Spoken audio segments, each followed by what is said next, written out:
Orang awam itu frame-nya, kacamatanya selalu tertuju pada hal-hal physically, hal-hal yang kasat mata, hal-hal yang tangible, hal-hal yang bisa dilihat, ya aksesoris, ya mobil, ya gadget, ya tas kalau ibu-ibu, arloji kalau bapak-bapak, ya harga sahamnya naik, ya liburannya kemana. Itu orang awam tuh, awam udah awam. Tapi ahli ilmu melihat ke hal-hal yang intangible, hal-hal yang batin, hal-hal yang di balik layar, behind the scene, kegalauan, ketidaktenangan. Al-Qasas ayat berapa? 79 sampai 80. Dan ketika Korun show of force di hadapan kaumnya, maka orang-orang yang menginginkan dunia melihat ya laitalana mithla ma utiya Korun innahu ladzu hadzin azim. Coba kita punya duit kayak Korun. Korun tuh kayaknya minta ampun. Jadi kagum tuh, seneng. Kenapa? Karena orang-orang ahli dunia itu bukan ngelihat ke hatinya si Korun, kegalauannya Korun, tapi ngelihat ke hartanya tuh. Oh gila dia sukses ya. Hartanya banyak banget. Parade harta Korun kan. Tapi lihat ahli ilmu. Wailakum, celaka Anda. Tawabullahi khairun liman aman wa amila salihah. Ganjaran dari Allah itu lebih baik daripada tuh duit. Ketenangan hati, kenyamanan, itu lebih baik daripada duitnya Korun bagi orang yang beriman dan beramal soleh.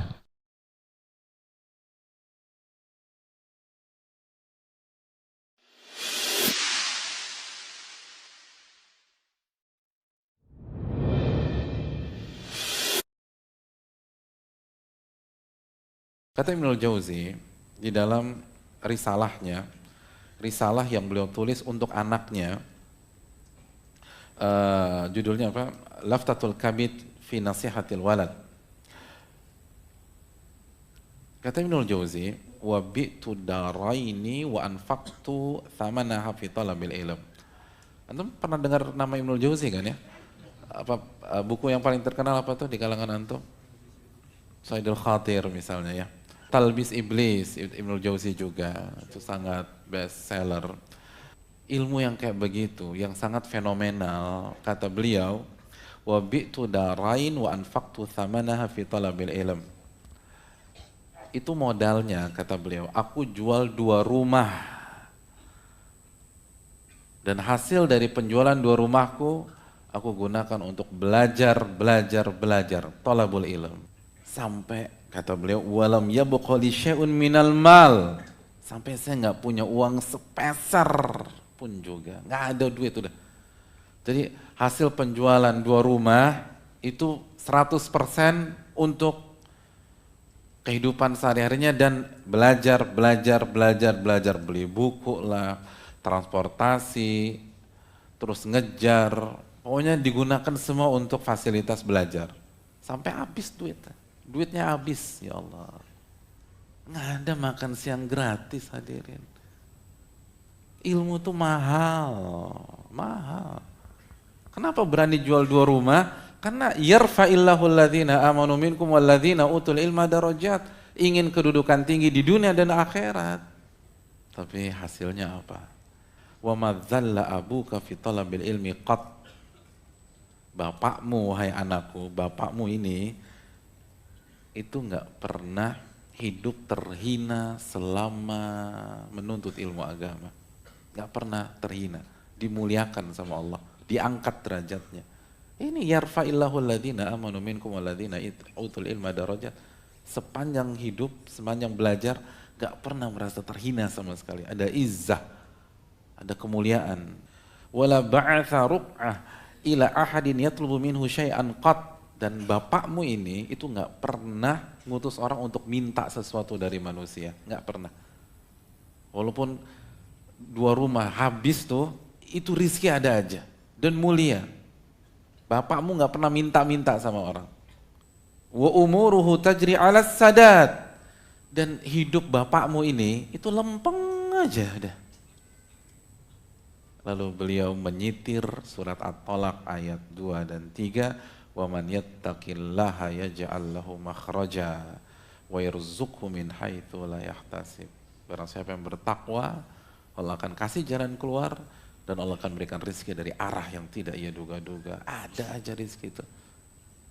Orang dimuliakan sama Allah. Tapi fight dulu gitu loh. Jadi mental pejuangnya harus ada. Jemput bola dulu. Kalau mau kemuliaan, susah dulu.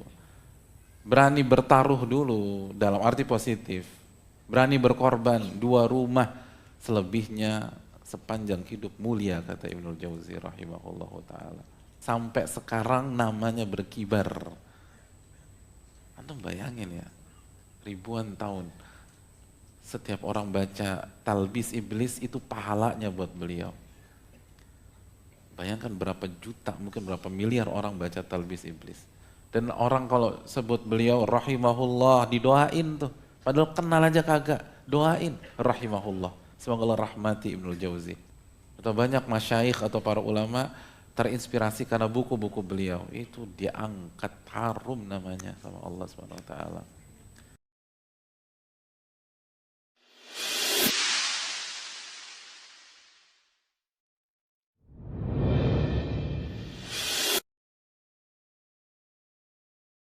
Abu Ja'far Al-Qasri, salah satu ulama besar. Wasala ila Madinah. Dia sampai ke sebuah kota, nama kotanya Madinatu Susah. Nama kotanya kota Susah. Ngapain beliau ke sana? Beliau ingin bertemu dengan Yahya bin Umar. Fawajadahu allafa kitaban. Tapi begitu ketemu dengan Yahya bin Umar, ternyata Yahya bin Umar sedang menulis buku. Lalu beliau ngecek dompetnya, kalau bahasa kita ya, ternyata nggak punya uang untuk beli buku, untuk beli kertas riqan yaktubu fi. Apa yang dilakukan? Faba'a qamisahu alladhi kana alaihi. Maka beliau buka bajunya dan beliau jual bajunya untuk bisa beli kertas. On the spot buka baju yang dipakai. Aku punya duit, saya harus nulis nih, saya harus dapat ilmu. Emang buku berapaan sih sekarang? Buku berapaan? 7.000. 7.000 nggak punya uang tuh ulama. Bukan pasrah. Udah takdir Pak Ustadz? Bukan. Buka baju, jual gitu. Buat nulis. Ulama tuh. Kita buat beli pulsa bisa. Buat belanja bisa. Tapi nggak nyatet. Aduh gimana nih? Ini ulama nyatet. Padahal hafalannya mungkin 1000 kali lebih kuat daripada kita. Kenapa mereka mau sampai seperti itu? Karena mereka merasa nikmat. Sebagaimana penggemar sebuah klub sepak bola di Indonesia itu rela jual handphone untuk bisa menemani timnya tur Jawa Barat atau Jawa Timur. Persis sudah. Kenapa? Nikmat tuh. Ini ulama juga gitu, nikmat. Nyatet tuh nikmat. Belajar tuh nikmat, hadirin. Jadi proses mendapatkan ilmu itu sebuah kenikmatan tersendiri.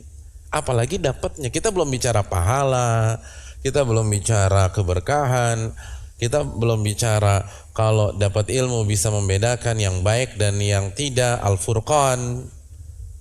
Sekedar proses saja itu sebuah kenikmatan.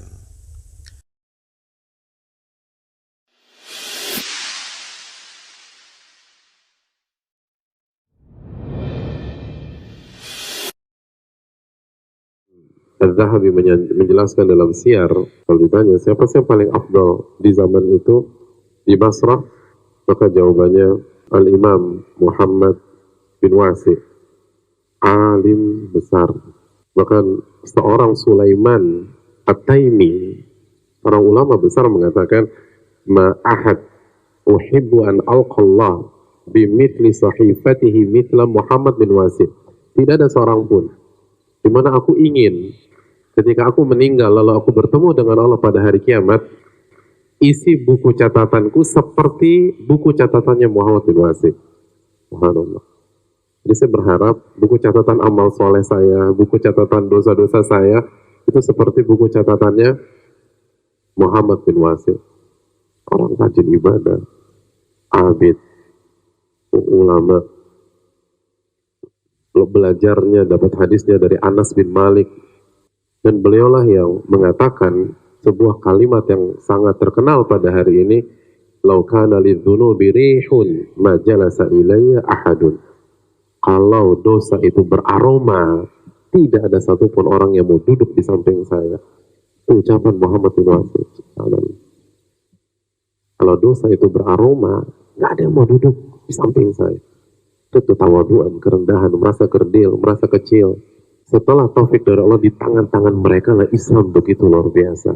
Dan kita butuh kembali mengadaptasi karakter-karakter seperti ini, jamaah sekalian. Bukan karakter kesombongan, keangkuhan, merasa diri paling suci, merasa diri paling bertakwa, merasa diri penghuni surga dibanding yang lain. Enggak.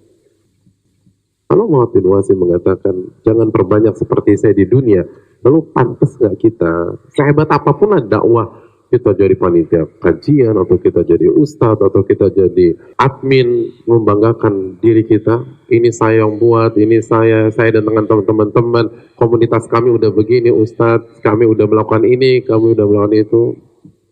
Adapun bapakmu jangan sampai Allah perbanyak yang semodel. Iya, Allah Akbar.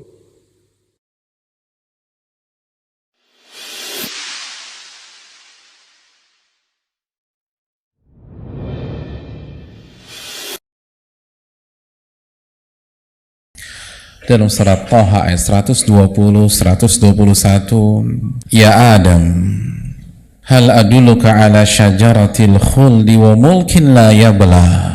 Wahai Adam, kata iblis, maukah aku tunjukkan engkau sebuah pohon yang memiliki buah yang akan membuat engkau kekal, wa mulkin la yabla, dan bukan hanya engkau saja yang kekal, engkau akan punya kekuasaan, dan kekuasaan itu yang akan kekal juga. Ayat Al-A'raf ayat 20, iblis mengatakan wa qala ma nahakuma rabbukuma an hadhihi syajarah, dan tidaklah Rabb kalian berdua melarang kalian berdua memakan buah dari pohon tersebut illa an takuna malakaini aw takuna minal khalidin, kecuali karena kalau kalian makan buah tersebut kalian akan jadi malaikat dan kalian akan kekal. Tapi hoax. Maka syaitan menggoda mereka berdua. Tujuannya untuk apa? Nah ini yang realnya. Liyubdiya lahuma ma wuriya anhuma min sawatihima,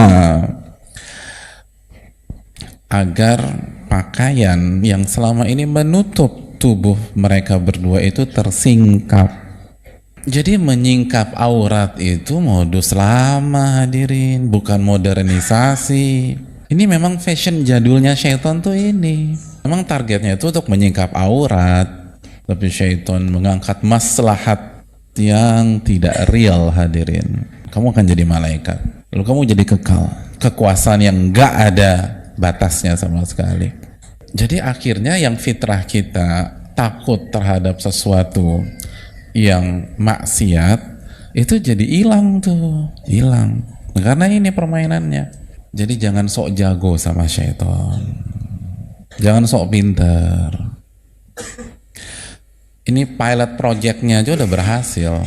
Ini pengalaman pertama ngegoda, hadirin. Pengalaman itu aja Nabi Adam terkena.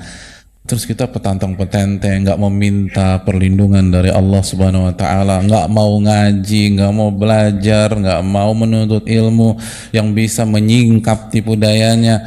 Aduh, terus dengan mengatakan enggak, saya udah pintar, saya bisa membedakan mana yang baik dan mana yang buruk. Anda nggak lebih pintar daripada Nabi Adam. Kayak preman Blok M ngelihat anak SD pakai jam G-Shock, ya kena nih orang, gitu, habis nih. Dan syaitan lebih cerdas lagi, lebih mengerikan lagi. Iya kan, udah kena nih, habis tuh anak. Terus gayanya petantang-petenteng ya. Kena dia nih. Udah. Ya itu nih kita nih. Udah tawakalnya kurang, minta perlindungannya kurang, ngajinya juga kurang, udah santai aja. Dan pede berjalan di zaman fitnah seperti hari ini.